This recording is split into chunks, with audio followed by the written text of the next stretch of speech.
Hi guys, it's me Tasnim Lokman and I'm here with Amira Aisha. She is, I guess, if you guys don't know, you guys have been living under a rock, but she is the acting president of Muda and also the deputy president of Muda, and she is also the assemblywoman for Puteri Wangsa in Johor. You guys, that's in Johor. If you guys don't know, you stay in Johor Bahru. Betul. Okay. Correct. Alright, orang Johor dengan kita hari ini. Yeah. Alright, guys, before anything else, I know we're all talking about the Peaceful Assembly Act and we're talking about Amir's court case today and stuff. But, benda paling penting I nak tanya dia sekarang ni is about your wedding with Lokman. Okay, can you just like spill us some tea on how you guys got together, bercinta di party bersama? Oh my god, I sound like a gossip person. I'm sorry. Okay, please start.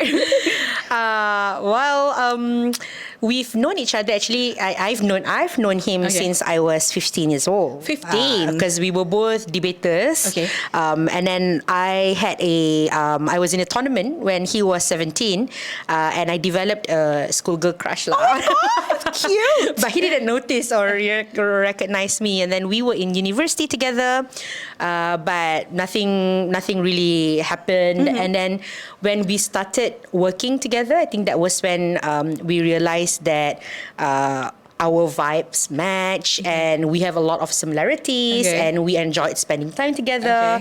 And most importantly, I think it wasn't like tiba-tiba I pun macam gossiping kan.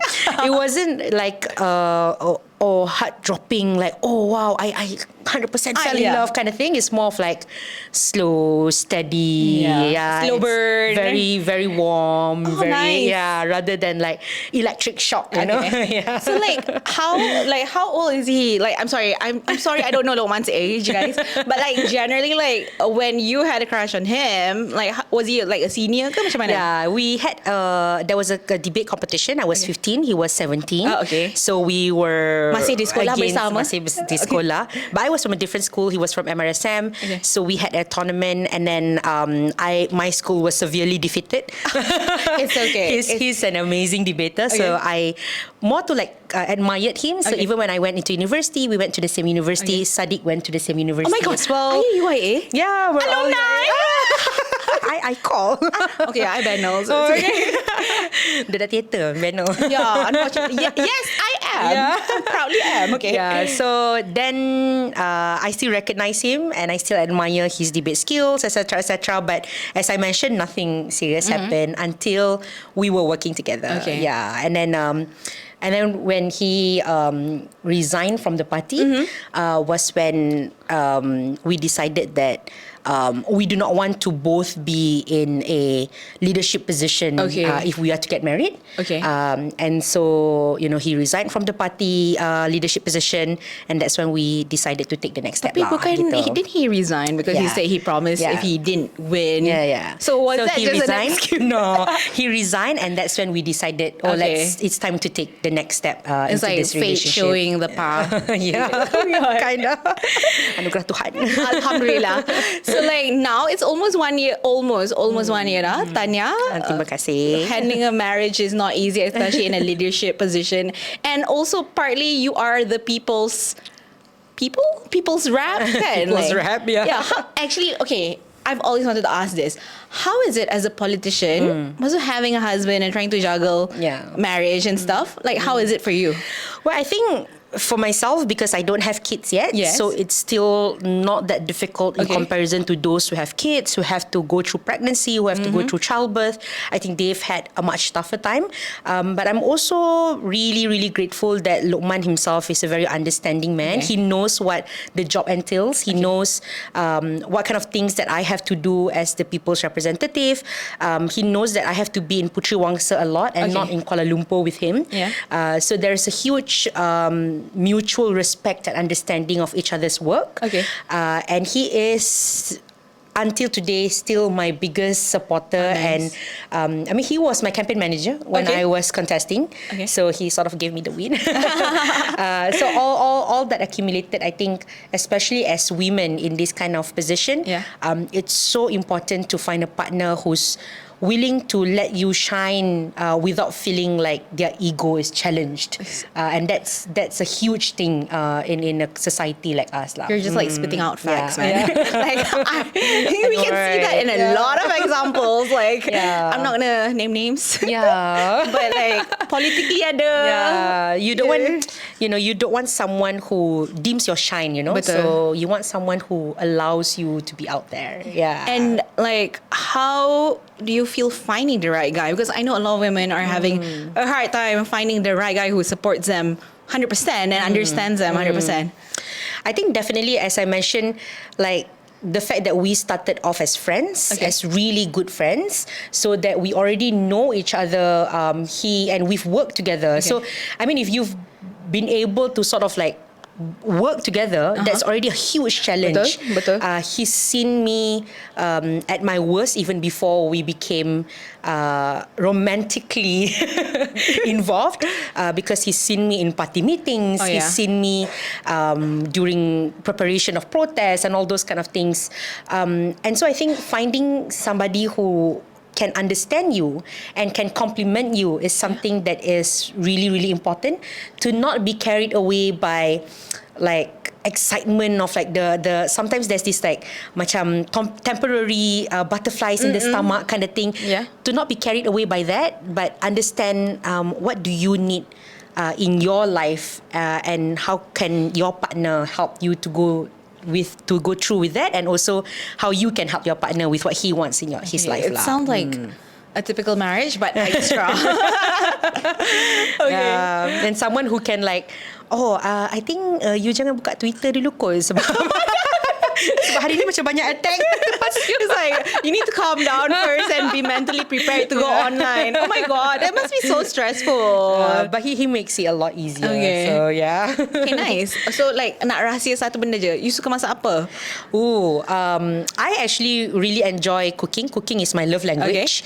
But I think one of the things that he really loves, and this is something that I asyik masak sebab dia suka, is super simple, which is telur masak kicap. Oh my God, nice. So I went to experiment other things, but he was like, boleh tak? Okay, boleh buat yang tu, but can you also make the telur masak kicap? I'm like, okay. Okay, ni bukan nak kecam feminism or whatever. It's just sometimes people just like to cook, right? I was hoping you'd say like, Luqman suka masak apa juga.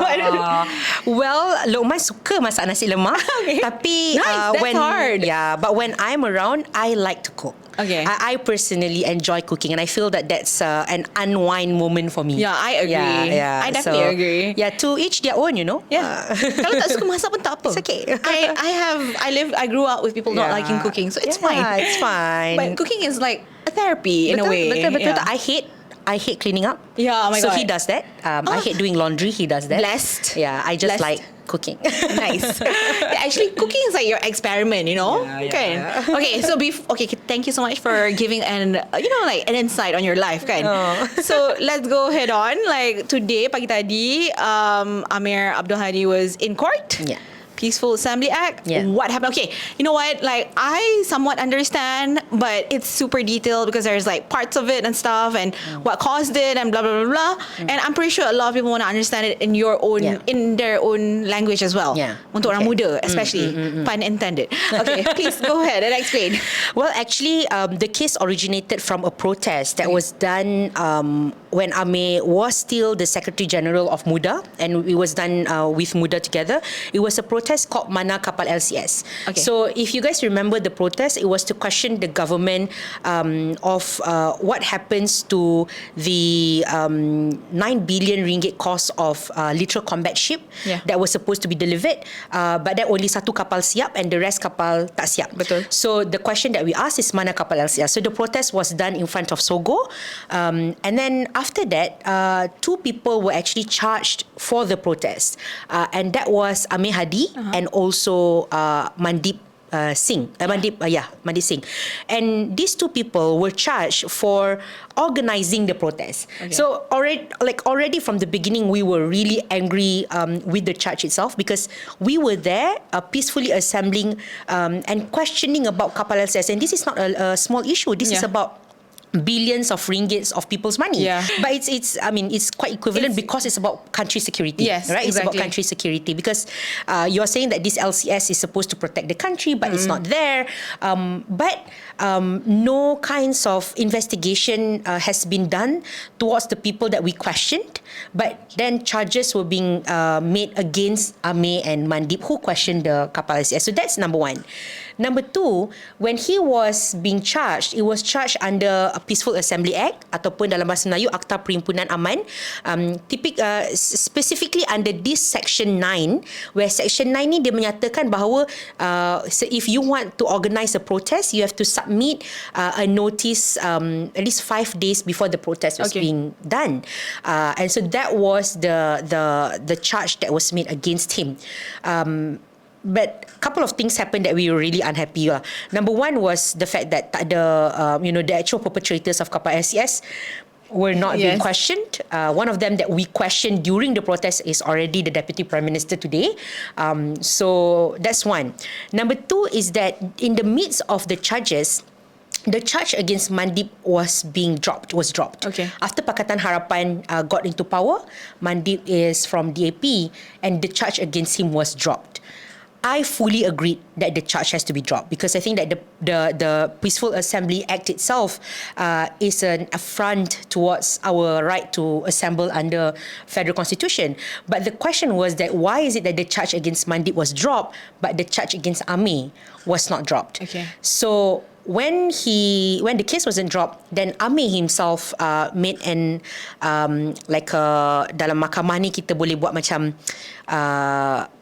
there's this proceeding where he can cabar the integrity of the section itself lah. So what happened in the federal court today was because Amir and his team of lawyers they challenged the legality of Section 9. Okay. Because ni sebagai saya pun alhamdulillah habis belajar undang-undang. So I can speak a little about this. Okay. So we have the highest law, which is the Federal Constitution, right? So dalam Federal Constitution kita ada hak-hak rakyat, which is our enshrined rights of the people. One of them is the right to peacefully assemble. Yes. And that is clear cut in the Federal Constitution. So since Federal Constitution is the highest law, any law that was enacted that is ultra virus or that is not aligned with the Federal Constitution is actually unconstitutional and should not be used at all. So we question, Amir and also his lawyers question that Section 9 is ultra-virus or contradicting to Federal Constitution. Maknanya is unconstitutional and shouldn't be used. So after 3 years of battling in court, Alhamdulillah, this morning, Mahkamah Persekutuan, which is the apex court, Mahkamah Persekutuan ni mahkamah paling tinggi, under the lead of Yang Amat Arif Tengku Maimun, and I am so happy that because today is her last day, to be able to see that judgment, they decided that Amir's appeal is right, and that Section 9 is indeed is not aligned with the Federal Constitution or is unconstitutional. And maknanya lepas ni Section 9(5) tidak boleh digunakan lagi. So it has to be taken out from the Peaceful Assembly Act because the court says that it is unconstitutional. So that's a win not just for Amir, not just for Muda, but it's a huge milestone for all Malaysians. To assemble, to execute your right, to state your feelings towards a certain thing. I am so immensely proud of Amir for going through, because going through a court process is not easy, and him going through it for the sake of all of us is something that I am extremely proud of. So that's a win-win. That's a double win. This 5 days, 6 days as well with Saddiq punya case. So like it's sorry, Amir stepped down as Secgen a few days ago. So now with this win, where is, I mean, I'm not asking you on behalf of Amir, but in general, where is Muda headed with Saddiq, with Amir? We're moving into Muda punya leadership now. So and you yourself. So where are we going? Not me. You guys. Boleh sign kalian. Don't do that. Don't do that. Well, right after Saddiq's court case, we had a leadership meeting. Okay. And we have made the offer to him privately and also publicly for him to be reinstated as our president. Because in 2023, when he was convicted in High Court, he was the one who insisted to step aside from the position of president. For me and for the rest of Muda, we felt that we still believe in his innocence, but he said that he wants to clear his name before he can hold any position at all in a political party. So we allowed him that transition.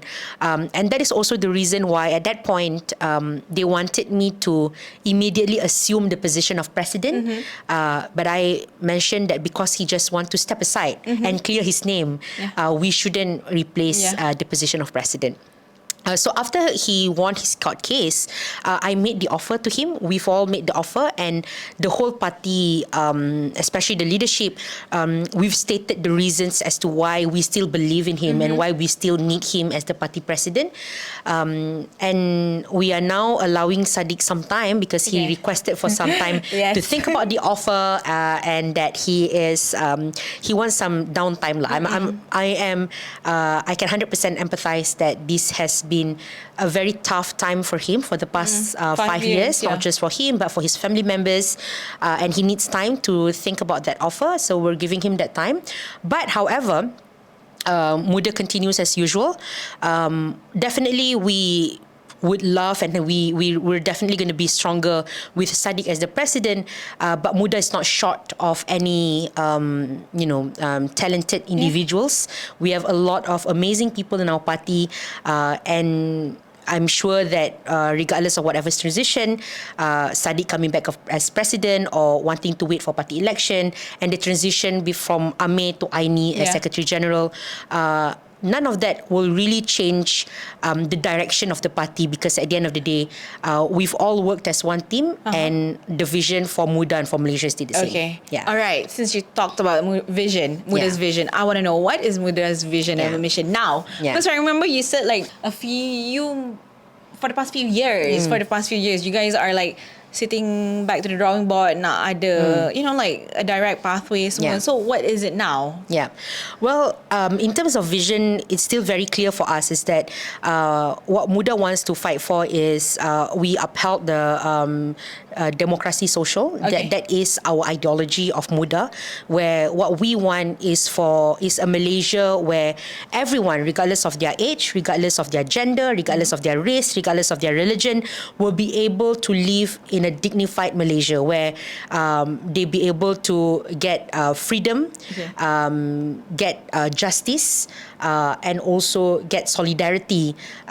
This is the three main pillars of democratic social democracy that Muda is championing. And this remains our vision for Muda. And that's the reason why any kinds of policies that we are fighting for is supporting the ideology that we have. Things like institutional reforms, things like freedom of education, things like capital gains tax, things like climate justice. All these things are aligned with the vision and ideology of Muda. That ideology has not changed. But the political direction of the party, I think this is something that whenever people ask about vision, when I answer all this social democracy thing, they sort of say that, but that's not what we want to know. What we actually want to know is politically, where is Muda heading? Yes, please. I think Malaysian politics today is super dynamic, right? And I think benda tu, even the current government pun sentiasa ada political party within the government that says, we want to pull out from the government. So the politics of Malaysia right now is super dynamic. There is no telling as to what's going to happen in GE16. Betul. We don't know whether the unity government, Pakatan Harapan, Barisan Nasional, GPS, and all the component parties of unity government is going to work together in GE16. We don't know that. Similarly, we don't know whether GE16 will be held in concurrently with some states' election, and whether or not the same composition or collaboration in federal election will also happen in state election. So none of that is sure. Similarly for Muda, it is very difficult to ascertain whether or not Muda will work alone. Okay. Or Muda will work with any other component parties in G16. Is there any like in your mind right now? Well, on top of your head. I mean, we have for the past couple of elections, we have worked very closely with PSM. PSM. Sorry, yes. We have we've worked with Pakatan Harapan, but we have already retracted our support, and we have spoke very outspoken against the things that Kerajaan Pakatan Harapan is doing. Whether or not we're going to collaborate with any political parties, that is something that will be decided nearer to general election. However, whatever happens, whether or not we work alone or we work with any coalition or we work with friends that upheld the same values, most importantly for Muda, it's not about the party, it's not about the political alignment, bukan tentang kita kerja dengan siapa, but about what we are fighting for. And that's why now for Muda, rather than talking too much about kita nak kerjasama dengan ni, kita nak kerjasama dengan tu, kita nak bergerak sendiri, what we are doing is more and more talking about the policies that we are championing, talking about our ideals, showcasing our leadership, showing that Muda is not just Syed Saddiq and Amira Aisyah, but Muda is, thousands of talented young people who want to build this nation together. And that is the vision for the direction of the party right now. So you know what? I love the fact that we're talking about like 4 or 5 years. Because every time somebody talks about the future, and I do not see what's going to happen in the next 5 years. Like, I'm asking you guys, like, what do you guys think is going to happen in the next 5 years? You guys, selain Muda Form 1 graduate sekolah, SPM, like, itu pun kita tak tahu. Like, exactly. What's going to happen to them? Masuk universiti tak? We thought, we thought that PMR would be there and the PT3 and then everything is changed, like, do you have, like, politically, like, where do you see yourself in the next 5 years? Well, don't go too far lah. GE16. Definitely, I would want to be able to run in an election. And definitely for Muda especially, we want to ensure that there will be more member of parliaments from Muda in the parliament. And I will be more than honoured and happy if I'm given the chance and the trust by the party to run for parliament. And that is something that I wish to do in G16. However, as I've mentioned, more importantly than just what I want for myself, I want to be able to showcase the talents that we have in Muda. So what we're trying to do right now for GE16 is not to just talk about Syed Saddiq and Amira Aisyah, but to talk about this amazing team that we have in Muda, and so that when we run in G16, it's not just about these two figureheads. And I'm like, Saddiq is the main person, so it's not just about Syed Saddiq, but it's about the team that we have, and that's most important. That sounds amazing. Because you know what, I was reading comments yesterday.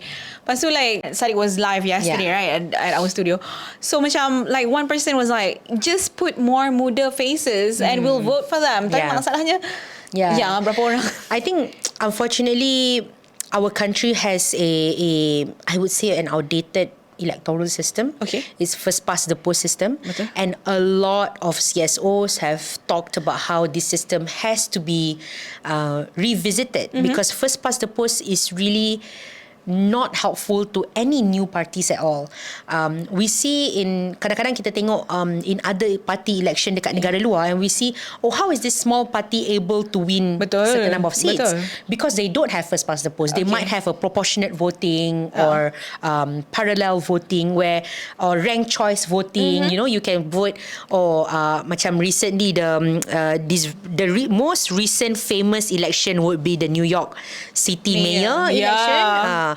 And it is a rank choice. Maknanya you boleh undi, contohlah kalau I contest, you contest, Syed Saddiq contest. It's not just electing, katalah kalau dia nak Syed Saddiq, dia pangkas Syed Saddiq. That's what happened in our country. You cannot choose other people. But in New York, in countries that practice rank choice, dia boleh 1, 2, 3. So anyone has a chance. Or proportionate voting, where you can vote macam Thailand, you can vote party list, individual list. So there are multiple system that is deemed more democratic. Again, that is something that we've been calling over and over again. For Muda, definitely we want to put more people, right? But we are a small party, so there is only a limited amount of resource that we have, and we need to ensure that we'll be able to allocate that resource wisely, because election is an expensive venture. It's very dah lah tak dapat duit balik kalau kalah kan. Kalau kalah tak dapat lah. That's so stressful. Kalau menang pun you get back your deposit, but other things you're not gonna you get have to fork out more money. Actually, okay, this is okay, I have to touch on it, okay? Like, because we're doing some research on sustainability for influencers, content creators online tau. And we've seen this trend where you guys, okay, Saddiq tak dapat funding untuk MUA kan. So what he's doing is he's doing side jobs, side hustles to get the money for the kawasan. So macam, is there a sudden trend where like, politicians pun kena jadi influencers sebab nak dapat duit untuk fund, because like, you're not getting the right amount? Well, actually, that unfortunately that has been the practice. That has been the practice. Cuma not all of us have the talent or the looks to be influencers or the partners.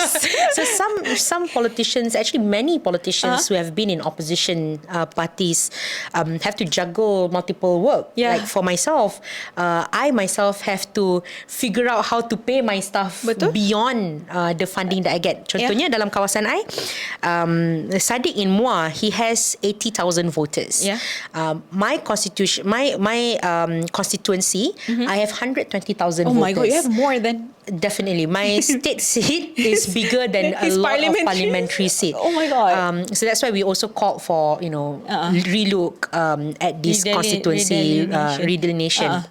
But the amount that I receive is only 200,000 ringgit per year, which is the same as an adun that has 18,000 voters, for example. So that's not fair, right? And 200,000, orang tak tahu you dapat berapa. So they come and request a lot of things. But at the same time, you need to pay your staff. You want a functioning office. And you want to be able to pay them a dignified amount of money to compensate the work that they have done. Because the sacrifice, kerja tu tak mudah. You get calls at 2 or 3 a.m. And we do this willingly because this is what we want to do. But at the same time, they have to be properly compensated. So I have to use my own gaji to bayar some of my staff and figure out other ways to fund my office. And this is not just me. This is many other politicians out there. Saddiq has always been very creative in the way that he fundraised. And definitely, I think a lot of us look at that, at least for me, and I know that the younger ones, the younger politicians, look at that as something that is very inspiring. And we do wish that we have the capacity to do that. But again, as I've mentioned, not all of us have talents to be influencers. Tapi kalau ada yang nak jadikan saya, boleh tolong call. Available. Saya rela for the constituency. But yeah, benda ni memang sangat tak adil, and I think what we are very angry about with Saddiq's situation is that the allocation has been used as a saya selalu sebut benda ni lah, the allocation has been used as tebusan politik. If you want your allocation, you support us, and that is not fair. Not to us. For us, for the politicians, we still get our gaji. Jadi apa pun gaji kita dapat. But this allocation is to the people. It's not to us. To the rakyat, right? And it's so ironic. Like, it's... Okay. There's a long history of that, but like we all understand and we all know. So betul. Anyway, kalau nak saya jadi ambassador apa-apa untuk tolong Puteri Wangsa, Silakan.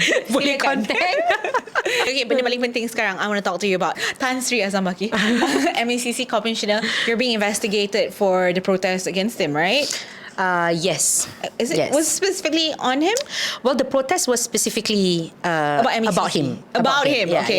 yeah. Okay. Cerita kat semua orang kenapa you pergi protes pasal dia? Actually, the protest against Azam Baki is not new. Okay. I've been in this protest, the same protest, but masa tu kita panggil Undo Azam Baki, and that was organised by a coalition of young people. Okay. In 2022. Okay. And during that protest, it was because there was an alleged, a very strong allegations that Azam Baki holds shares. Yes. Which, as a commissioner of MACC, he should not be able to hold shares. However, nothing was really being done to show that the investigation against Azam Baki was fair, was transparent, or that it is being done by a party that has no biasness towards Azam Baki.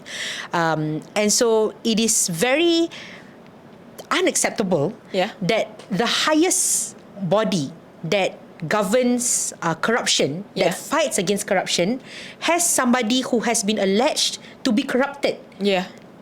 Leading the MACC. So that is something that is super unacceptable.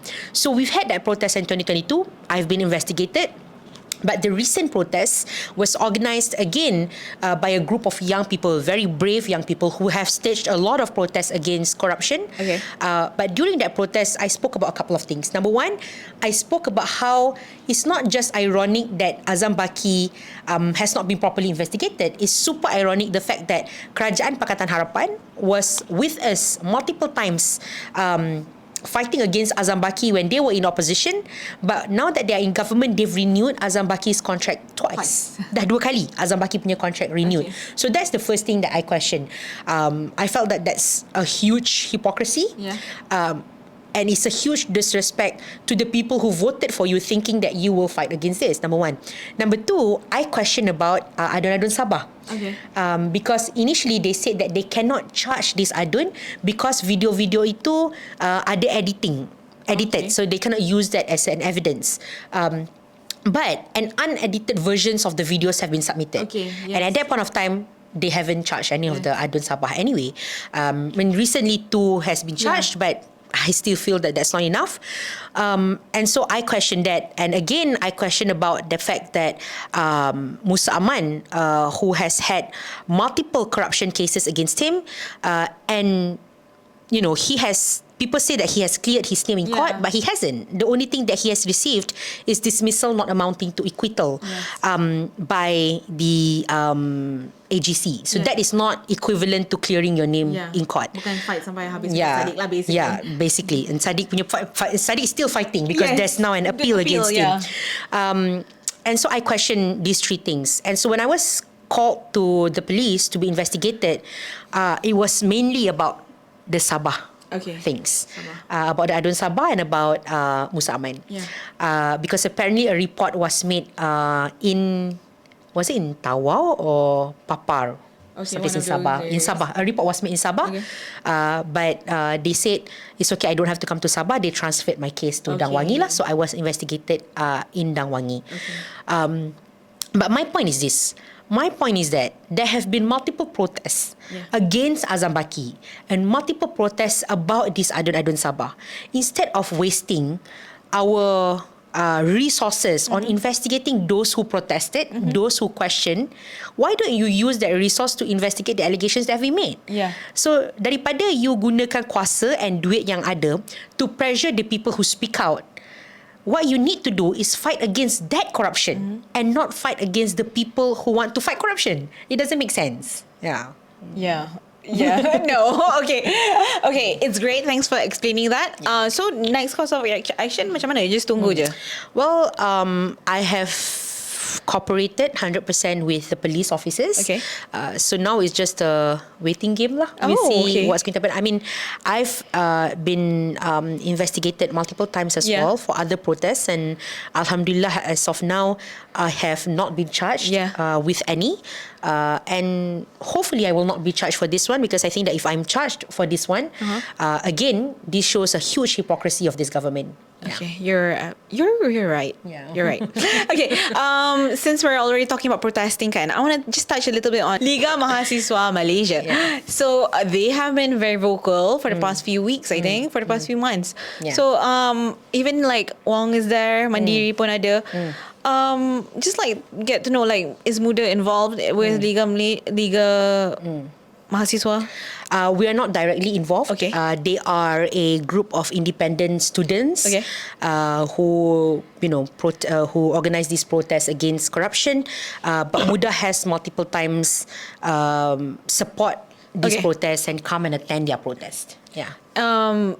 What would you say, as a person, you said you've been investigated multiple times.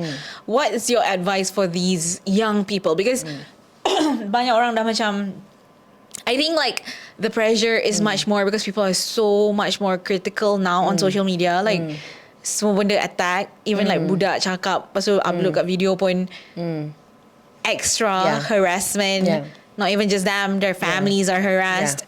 So what's your advice for the future generations?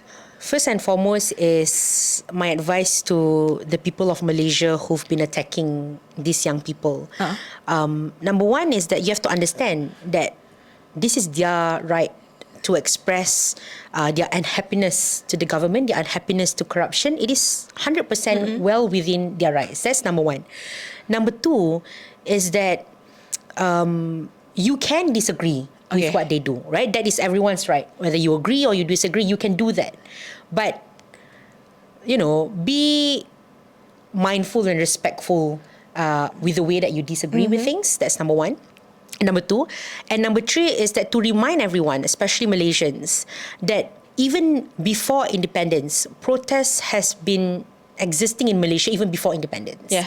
The movement towards independence in Malaysia was through street protests. Yes. Right? Without these people who paved the way through street protests, we will not be able to gain our independence. Absolutely. Without this kind of things that they call rude, or people say that, protest is rude, protest doesn't bring any fruitful results, bukan budaya Malaysia. All these things, without these things that you question, we will not be able to reach the kind of freedom that we have in our country today. So what they are doing, it's not wrong, right? That's number one. To the students, especially younger people, do not bow down to pressure. And I think they have been doing that excellently. They do not bow down to pressure. Do not be afraid when they threaten you. Because if they threaten you, you need to understand as well that it is your right to peacefully assemble. It is your right to state your unhappiness with the government. Everything is within your right, and your bravery in fighting against corruption will give birth to more braveries out there. There might be people who are loud, rejecting what they are doing, but there are also a lot of people who are inspired by what you are doing. People who watch your videos or watch your photos or watch your speeches and think about, hey, one day I want to do that too. And say that if they can do this, I can do that too. Because that was me when I was young. When I saw young people who protested against government at that point in time, I was inspired to be part of that protest. And I was inspired to use my right as a Malaysian to say it. So even if you can't inspire all Malaysians, but what you are doing, if it manages to change the mindset of even one person, then you have successfully, done your duty as a Malaysian. Inspiring words. Super inspiring. I feel inspired. Okay. I think before we end, I just want to touch on two things lah kan. You've made clear about Muda punya stand towards the government, towards the hypocrisy and things like that. But what's your take for the second half of the year as we begin SST today? I mean, I've been very vocal on criticizing this new increase of SST. Yes. Myself and Muda, we do not reject taxes. I think I want to put that out front, because some people, they twist my words and say that, oh, like, you ingat tak ada tax kita boleh survive ke? I do not reject taxes. I think it's very clear, Muda and you and Saddiq has been repeating this. I tak tahu kenapa semua orang okay, anyway, selective hearing. we do not reject taxes. We understand that it is needed for the country to survive, but taxes have to be targeted to the rich people to benefit the poor. That is the purpose of taxes.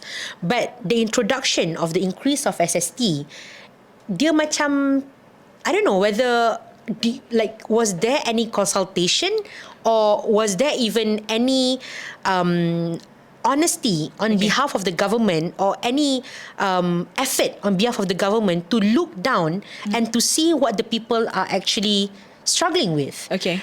Already kita punya cost sara hidup is already really high. Yes. It's extremely high, right? Not just Malaysia, but the world is facing inflation. So we are already struggling. The B40 and M40 is already struggling. By increasing this SST, what is my biggest concern is that this increase of SST is on barang-barang asas. On of course you kata barang-barang imported, but these imported things are also barang-barang asas. Yes. Lain lah kalau you kata, oh, kita nak naikkan harga barang import because we want people to buy locals. I 100% agree. Let's support the local industries. But the issue is that a lot of these barang-barang asas, a lot of these fruits, or all these things that even you want to increase lah. tax, beras, all these things we do not have capacity locally. Kita tak ada. So we are importing. So if you increase all these import products, bukan sekadar rakyat tak boleh nak beli barang lokal sebab barang lokal tak cukup. Rakyat have to suffer more and more. I really don't understand, because I think all these government MPs, you've worked with your people on the ground. You see how much they are struggling. I open counter bergerak in my kawasan every week, and every week there are people who say that, oh, YB, we cannot pay our bills. YB, I cannot buy Pampers for my kids. Oh my God. YB, I don't have rice at my house. Every week there are people saying this. Already gaji kita very low. So you do this, it's like meningkatkan lagi bebanan rakyat. And then the insult was when PM said, oh, kalau nak makan avocado bayarlah lebih sikit. Bukannya you naikkan harga avocado. It's so out of touch. Macam mana PM yang kononnya dulu Menteri Kewangan terbaik Asia boleh give such an out of touch comment. Lepas tu, oh tak apa, kita dah dengar suara rakyat, kita akan exempt apples and oranges. First and foremost, daripada awal masa you buat tu, you tak buat research ke apa yang orang guna. Number two, bukan apple dengan orange je. Hello, there are so many other things inside there that will bring effect to the people. I had meet and greet with my peniaga-peniaga pasar pagi. Okay. And they all complained. Okay. Because at the end of the day, bila rakyat tak ada kuasa membeli, peniaga-peniaga kecil ni that will be highly affected. That will be the worst affected. And these are not peniaga-peniaga tokan-tokan besar mahal kaya that PM suka guna, but these are small vendors, right? Small local hawkers. Runcit macam tu. How are they going to survive in this economy? Susah untuk diorang survive. Again, we do not call for taxes to be removed. We want government to introduce tax that is fair, especially to the B40 and M40 people. And again, another thing that I want to stress here, siapa maha kaya yang Anwar Ibrahim selalu sebut. Anwar Ibrahim kata, tak apa, ni hanyalah kepada golongan maha kaya. Sampai sekarang kita tak ada definisi golongan maha kaya tu siapa. Okay, this might be running away a bit, but do you think there needs to be like a refresh, what do you call that word? Macam a definition or categories of T20, M40, B40, like a refresh one with the current global scale. Yeah, definitely. I mean, before Rafizi Ramli resigned from his position, dia bagi a new definition to T20, M40 and B40. But he was doing it in silo. The definition that he provided was not supported by the Prime Minister. Oh, okay. And so what is going on within that cabinet, I also don't understand.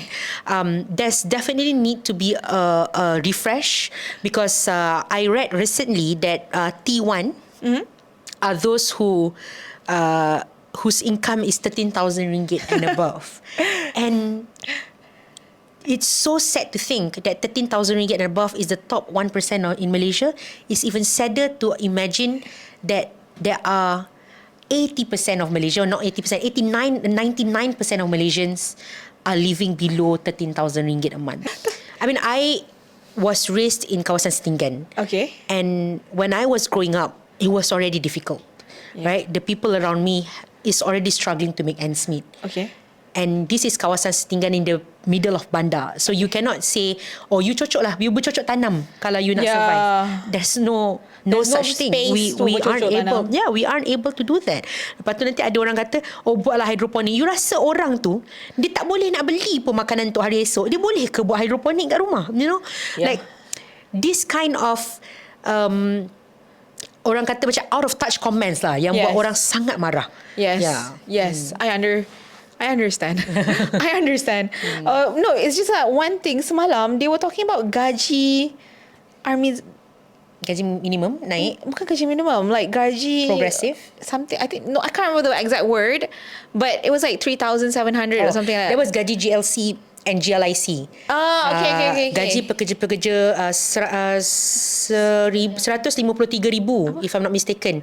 Amir Hamzah made that announcement, right? Yes. If I'm not mistaken, 153,000 of pekerja GLC dan GLIC menerima gaji 3,700. Yeah, 3,000 above 3,000 ringgit and above. And that is something that is commendable. Yeah. But 153,000 is nowhere near the amount of population of Malaysia. I think people like always forget that, you know, you work in a GLC, GLIC, you work in a private sector, and it sounds so fancy and banyak duit. Padahal they are like... Yeah.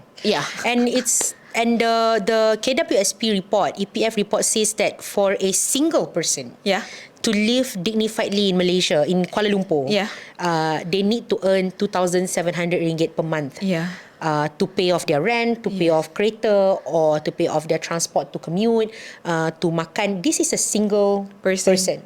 So kalau orang tu ada keluarga, 2,700 is not enough. So again, it is commendable that there's 153,000 GLC and GLIC people who get 3,000 and above. But trust me, with the living costs in Kuala Lumpur, that is nowhere near enough. You know, that's interesting because I just want to touch on something. Birth rates. Birth rates are dropping, right? And kita tak payah cakap lah pasal Korea and Japan. That's like we out lah. And I think our country is 1.8%. Yes, about that.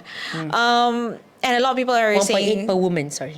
Oh my God. 1 per 8 child per woman on average. Like, I've been covering a lot about birth rate for the past 10 years tau. For the past 10 years, aging nation, blah, blah, blah, semua lah.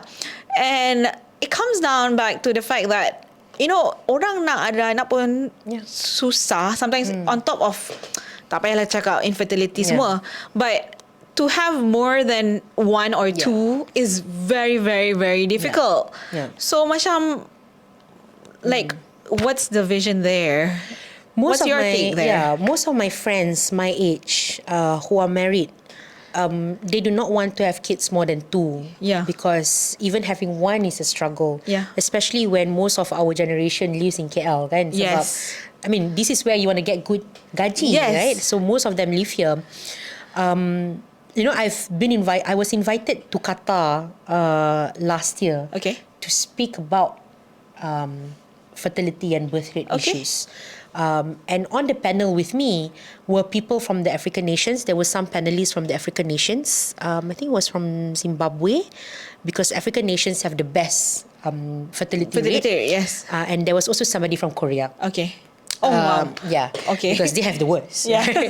And we were debating whether or not financial incentives or cultural shift is more important when you talk about birth rate.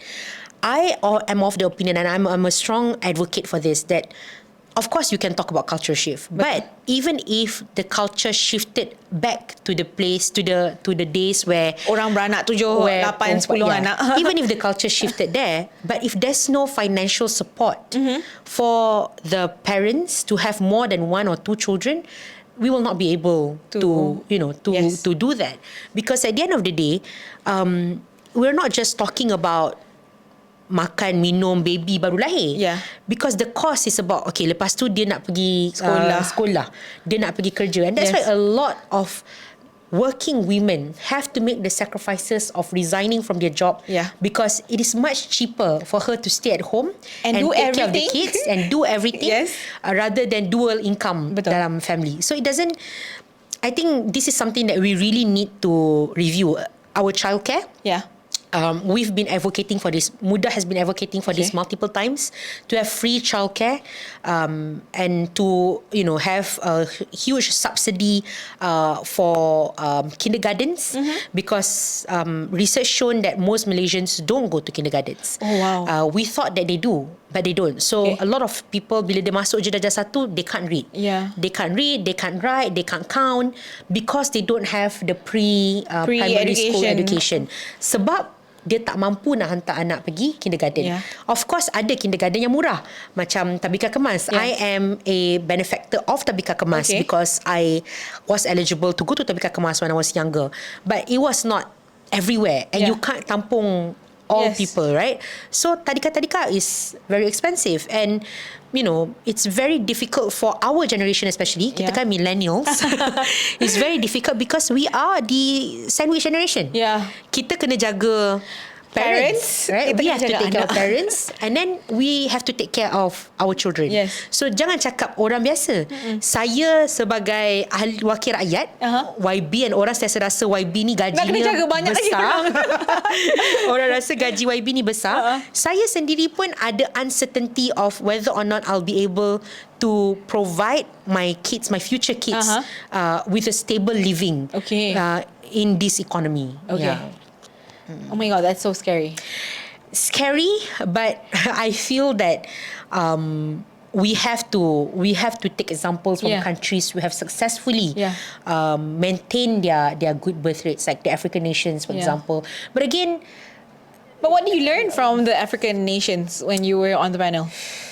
What was the difference? There's a lot of pros and cons lah sebenarnya. Again, of course, daripada segi like the African nations, some of their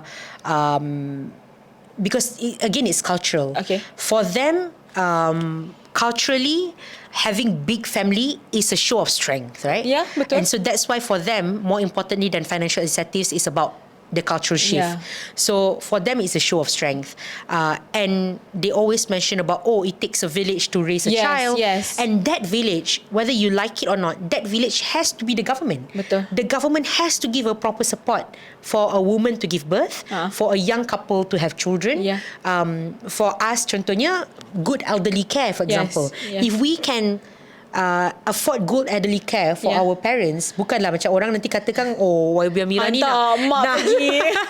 But there are nations, there are countries who have really good macam apa, if you watch American movies, there's like retirement, dia macam tempat aktiviti for the parents, where you have nurses, you have activities, you have exercises. I think I've been reporting for the past 15 years pasal elderly care. Maksudnya macam child care.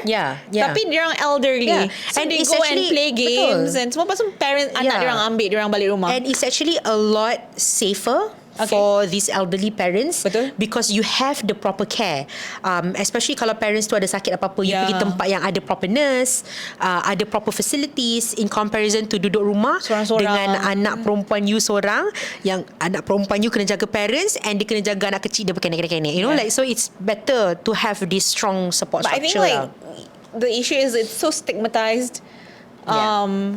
Macam nursing macam home, buang mak ayah kan. But there's no, there's one famous one right now, but maksudnya macam nursing home or parents, old folks home has become so badly, I feel like there's not good maintenance and not good. Jadi sebab itulah jadi problem, as opposed to providing proper I think there's a responsibility on people like myself, and also those who have a significant influence, to also break that stigma towards elderly care. Of course, you janganlah you tinggalkan and then you langsung tak visit. MIA, itu memang terus si tanggang lah kan. I'm not advocating for that. But giving proper elderly care is good for everyone. again, this stigma also to the older parents lah. Especially I was thinking about, because while I was saying this, I was thinking about my grandma. Okay. And I think, and I 100% know that if we send her to elderly care, dia akan start. Dia sendiri. But you have to you have to convince them and show, and I agree with you. It has to start with ensuring that those places are safe, are good, beautiful, cantik, have proper care and not run down and nampak macam penjara, because I've been to rumah orang tua yang nampak macam penjara. Oh my God. With like grills. Oh my God. Yeah. So there should be better. Yeah. There should be better checks, monitoring, and enforcement. Kan? I have a couple of rumah orang tua in my constituency. Okay. But they are run by independent NGOs, and I can say that they are very, very well run. Okay. And these elderlies, if you ask them, they do not want to go back. Okay. They are happy. They are happy there because they're kawan. People like-minded, same pace. Kalau dia kata balik rumah anak selalu tak ada kerja. So better dia duduk sini. Betul. So if you make it nice, I think it's Okay. All right. I think like we're done with the conversation. I love that we've been talking about youth rebellion and we've been talking about real stuff here. I hope you enjoy your time here. I really love it. I feel like macam we managed to cover a lot of things. Yes. So I'm so grateful and thank you so much. You've been an amazing host. Okay. All right. Thank you so much, Amira. Thank you. Semoga berjaya lagi in the next round of things. All right. I hope you're cleared as well. Okay. All right. See you guys. Make sure to follow Sinar Daily, okay? Follow Sinar Daily. Okay, bye.